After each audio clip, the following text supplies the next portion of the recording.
Wesh wesh les amis. Alors dans cette vidéo, on va se demander pourquoi notre ancien président de la République, Nicolas Sarkozy, se retrouve aujourd'hui devant les juges. Alors dans cette affaire, il y a deux points importants. Le premier, c'est que la justice le met en examen parce qu'elle le soupçonne d'avoir triché à l'élection présidentielle qu'il a gagnée, qu'il a fait élire en 2007. Il aurait triché en recevant des millions et des millions du dictateur libyen Muammar Kadhafi. Premier point. Deuxième point louche, c'est que dans cette affaire, il y a beaucoup de témoins clés qui sont ou morts ou dans le coma et donc dans l'incapacité de témoigner. Bref, toute cette affaire pue l'affaire d'État et en tout cas le scandale démocratique.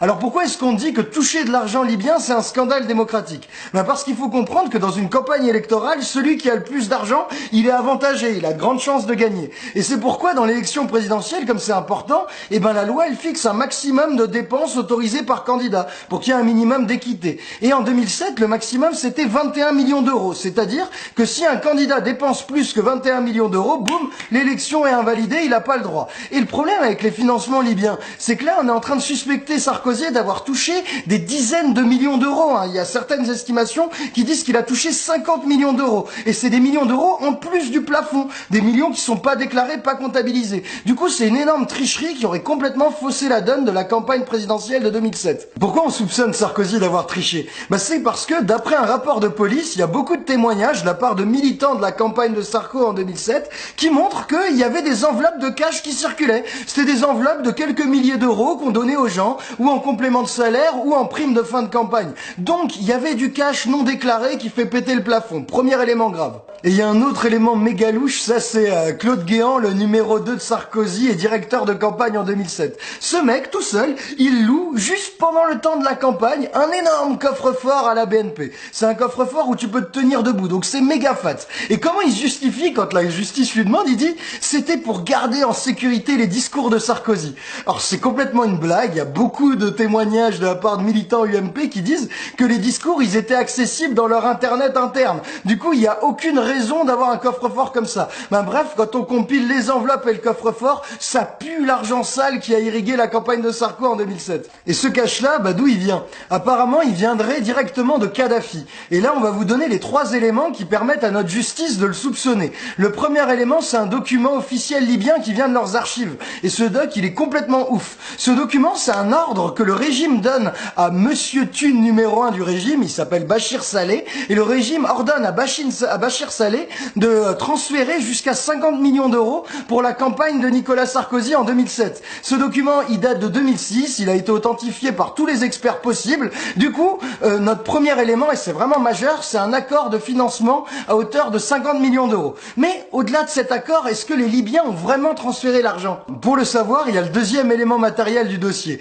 Là, c'est les carnets de Monsieur Thune numéro 2 du régime, Choukri Ghanem. Dans son carnet, en avril 2007, il note que 6 millions et demi ont bien été envoyés au clan Sarkozy. Donc ça veut dire que sur les 50 millions de l'accord, on a déjà la trace d'au moins 6 millions et demi qui sont parvenus à Sarkozy. Et ce carnet, c'est du solide, Dites-vous qu'il a été authentifié par les experts de 3 pays européens. Donc il n'y a aucune raison d'en douter. Le troisième élément important du dossier, c'est le témoignage de Ziad Takedine. Le mec, il affirme avoir livré directement à Claude Guéant et Nicolas Sarkozy 5 millions d'euros en cash, en grosse coupure, entre novembre 2006 et janvier 2007. Donc vous allez dire, ouais, Takedine, c'est un escroc, si ça se trouve, il ment. Peut-être, mais la justice, elle a trouvé un truc intéressant. Elle a trouvé sur un compte secret de Ziad Takedine un virement de 2 millions d'euros qui provient d'un fonds libyen. Et ce virement de 2 millions d'euros, il est aux mêmes dates. Donc ça pourrait très bien correspondre à une commission touchée par Takedine pour avoir porté les valises. Alors Takedine, lui, il a témoigné devant la justice. Mais il y a 3 témoins clés de cette affaire qui verront jamais un juge. Parce que, ou ils sont dans le coma, ou ils sont morts, et quand on vous racontera comment, vous verrez comme ça pue. Alors le premier qui verra jamais un juge, c'est Monsieur Thune numéro 1 du régime, Bachir Saleh, le mec du document d'accord de financement à 50 millions. Ce mec, il avait jamais accusé Sarkozy, depuis que le document est sorti. Mais là, tout récemment, il a commencé dans une interview au journal Le Monde à parler du financement libyen de la campagne de Sarko de 2007. Du coup, la justice espérait qu'il allait enfin se mettre à parler. Mais, manque de peau, il y a juste quelques semaines, il s'est pris une rafale de balles dans sa planque en Afrique du Sud. Alors, il est pas mort, il est que dans le coma, mais on vous l'assure, il parlera pas tout de suite. Il y a un deuxième témoin qui parlera jamais à un juge. C'est Monsieur Thune numéro 2, Choukri Ghanem, l'homme du carnet qui a été retrouvé. Alors lui, sa mort, elle est méga louche. Le mec a été retrouvé tôt le matin, flottant dans le Danube avec un jean et une chemise. Et ça, les services secrets français décrivent qu'il était en train de faire faire un jogging à 5 heures du matin. Donc déjà c'est bizarre, mais ce qu'il y a de plus bizarre encore, c'est le timing. Le mec est mort moins de 24 heures après la révélation par Mediapart de l'accord de financement libyen à hauteur de 50 millions. Alors on n'est pas les seuls à trouver ça bizarre, hein. Il y a les révélations de documents de Wikileaks qui montrent que les Ricains aussi qualifient sa mort de hautement suspecte. Donc on sait pas à quel point c'est suspect, mais dans tous les cas, il fait pas bon être Monsieur Thune en Libye. Enfin, il y a un troisième mec qui pourra pas témoigner. Le mec, c'est Al-Bishari, un anti-kadhafiste notoire qui, pendant la guerre en Libye, par chance, il arrive à trouver les cassettes d'enregistrement de Kadhafi. Parce que Kadhafi, il enregistrait ses conversations avec les dirigeants étrangers. Du coup, dans ces cassettes, il se dit, ah, il y a peut-être des enregistrements avec Sarkozy ou son clan qui parlent des financements libyens de la campagne. Il se dit qu'il va les vendre à la France. Il contacte les services secrets français et quelques jours après, il meurt. Il meurt de quoi? Il a 37 ans et il meurt d'une crise de diabète foudroyante.